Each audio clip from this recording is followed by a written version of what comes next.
Okay, folks. So we are right here, right? Read switch only. Now, what you're going to notice is if you look inside of your Raspberry Pi Node Trap folder, I added a folder just for tests, and we've got just 3 basic tests. So that'll be, this one, 5, 6, and 7.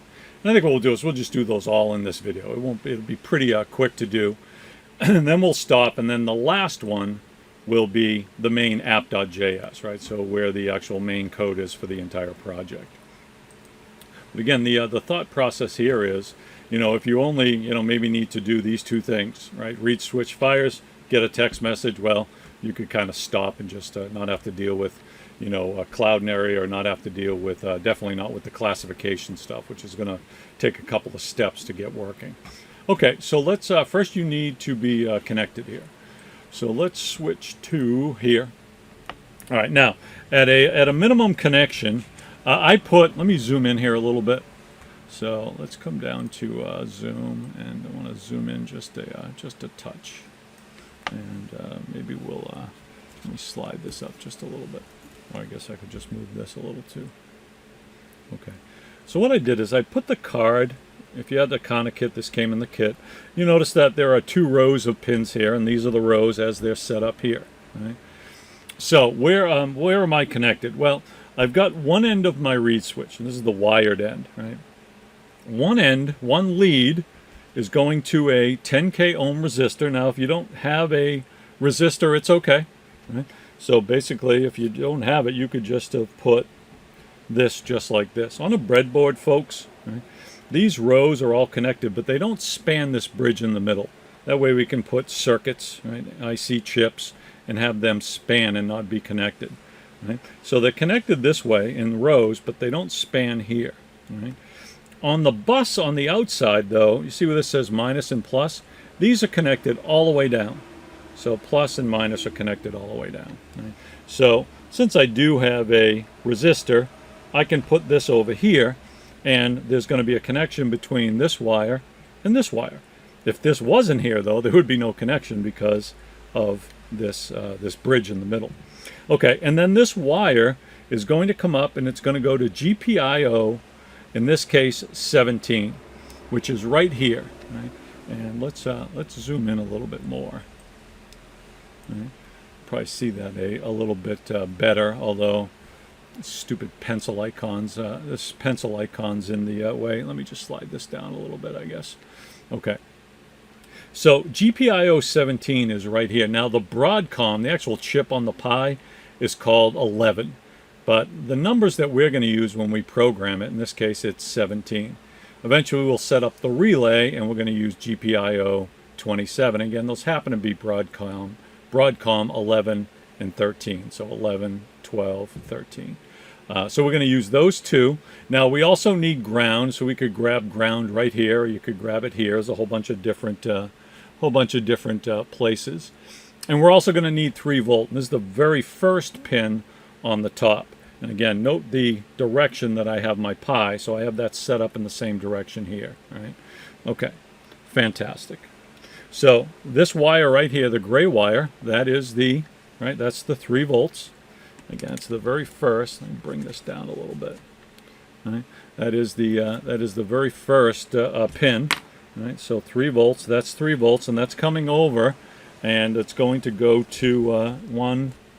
I guess I can zoom back out a little now instead of bouncing around like a dummy. There we go. A little bit better. Cool. Okay. So one of the leads is going to go to the 3 volts. So it just jumps over here. And then the other lead is going to go to that GPIO 17, right? So basically, if you were to count, it is 6 pins down, right? 1, 2, 3, 4, 5, 6 down. And if I count 1, 2, 3, 4, 5, this ends up, oops, I guess my hand's in the way. But this ends up being 6 down in that top row as I'm looking at my Pi. So that's it. That's the only connection you need. And again, don't worry about if you don't have the resistor. You could just do that to connect those 2 wires. Okay, I do have it, so I'll use it. It'll help to even out the signal a little bit.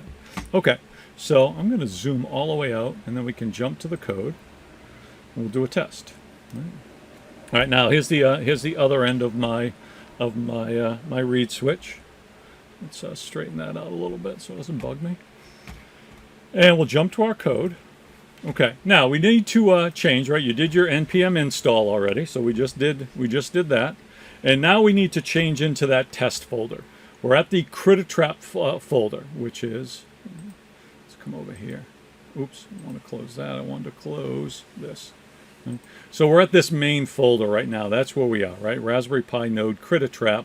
What we want to do is we want to switch into this tests folder. And the way we do that is CD for change directory.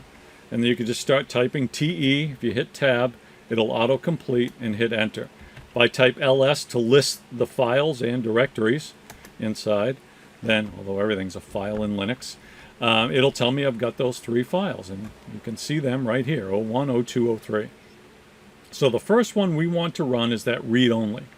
All right, so let's do that. So we're going to do node to run a node file. And I'll type 01 and then just hit tab to autocomplete and hit enter. And right now it's telling me I am in a 0 state. And let me switch to that code. Okay. So I'm not going to spend too much time on the code itself, but first thing we need to do is require the GPIO, the on-off library, and we just call it GPIO. Okay. We need to set up a variable pointing at pin 17 for our read switch. Okay. Debounce is just it's a software debounce, and what it does is this: when a switch closes, there might be just a little teeny, millisecond of a bounce where it opens back up before it closes again. Well, you don't want to catch something being open, closed because of that slight bounce in the switch. So what we do is we have a debounce time set here of 10 milliseconds. Right? And it could be a different number, but that works fine here.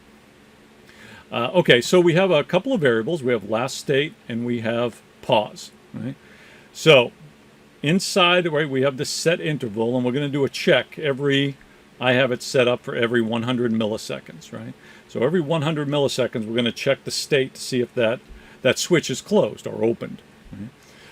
We'll read the state of the switch. So we'll set a variable called state, and we'll type read. That's our variable, read sync. Right? So we're going to synchronously read the state, meaning we're not going to go any further until we get that value. Right? Now we're going to do a test. We're first going to make sure that we're not paused. We'll explain why we would pause the system in an upcoming video. And then we're going to check to make sure that the current state and the last state are not the same. Meaning, if the switch closed last and it's still closed, nothing's changed, well, we don't want to process anything. Or if it was open last time we went through and it hasn't closed, we don't want to process anything. So we want to make sure that there was a state change. Now, as soon as we detect that there was a state change, then we're just going to set the last state to the current state so we could check it again next time, right?